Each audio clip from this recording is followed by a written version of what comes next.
you guys. Listen, we're gonna talk about something that I believe in deeply today. The first title is like how to prioritize your life, but really it's like how do you dominate the world through automation? That's what we're gonna go through. And people think that they're different things, prioritizing, automating. No, you have to play the game. You have to play both games if you're gonna do it. Now, here's how I want to start this. It's actually the best-selling book in automation. Can you believe it?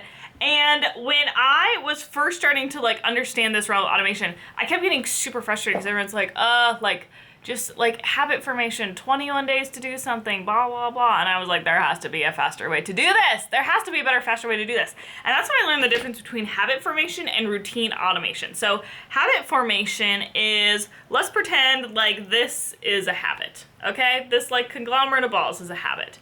And you could also pretend it's Play-Doh or whatever it is.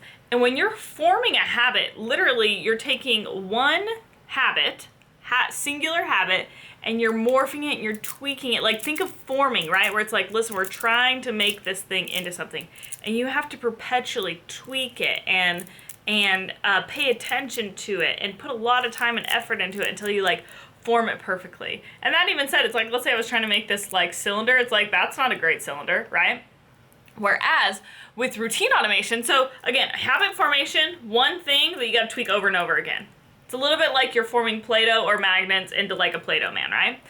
Routine automation acts more like dominoes, where you set something up once and then you never touch it again, okay? Really quick, easy example. Let's say that we're trying to figure out how to automate our eating routine. If we're going with the habit formation route, we're just perpetually tweaking this over and over and over again, trying to get better and eliminating things one at a time. No, if you play the routine automation realm, you say, I'm gonna pick once and then I'm never gonna do this again. So what does that look like?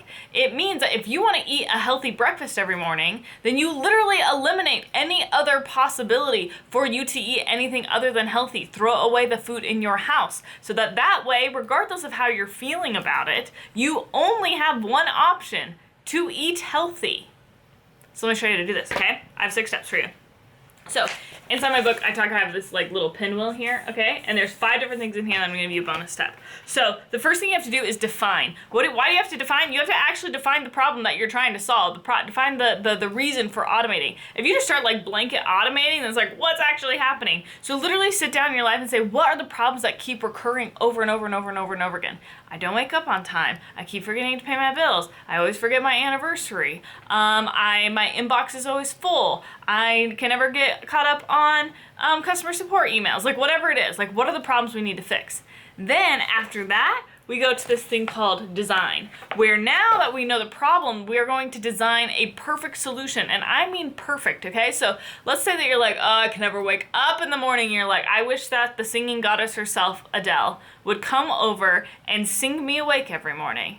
Cool. Whatever you wish happened, the perfect solution, great. Because that's going to lead us to number 3, where we actually create it. So we start with the perfect, and then we filter it through what resources are available to us. So it's like, listen, we probably don't have access to Adele coming to wake us up every morning, but we could get her song to play on an alarm clock. Cool. And we start to try and translate these perfect solutions and make them happen with what we do have, okay? And that leads us to number 4, which is where we actually test it. So your brain acts like a computer. What this book does is it helps you to combine the principles of human behavior with the science of computer programming. And essentially we treat our brain as if it is a computer programmer. And so what we want to do is we want to create in our perfect solutions as we're designing these things, we want to treat our brain as if it's a computer needing code.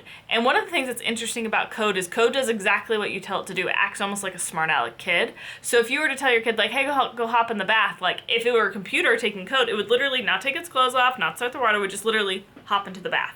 So what we want to do as we build out these routines is treat it like a smart aleck kid. So in our wake up morning routine, it would be like, alarm goes off, open eyes, take 3 deep breaths, sit up, step onto the floor, walk to the bathroom, close the door, lock the door, right? Like every single step. Why? Because when we map out every single step and we set up a series of routines and routine automation, right, like dominoes, there's no room for our willpower to come in. If you have to improvise, you're relying on willpower, and your willpower is just not that strong at 6 in the morning. I'm just gonna be honest about that.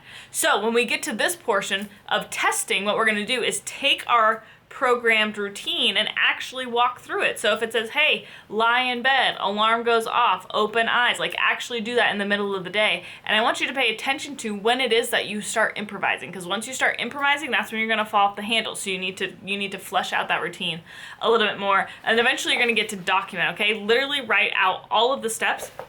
You can do this in an app, you can do this on a piece of paper, and you're gonna practice this over and over and over again, step by step by step, never missing them, so that all of a sudden it becomes automated and very programmed in your mind. Now, step 6 is just repeat. You can automate literally anything: eating routines, morning routines, PM routines, work routines. I automate my response to haters, right? Where it's like if somebody says something mean to me, I literally have an automated routine that I go through to ensure that my mental health stays sane, and so that we can actually use that for content moving forward.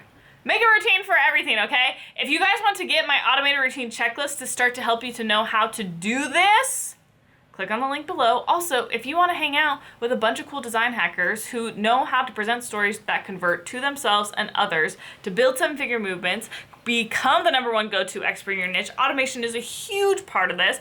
Come hang out with us. We have this amazing free community. Like this video, comment on this video. Make sure you let me know where you're at in the automation process, what routines that we are going to automate for you. Long story short though, world domination equals automation.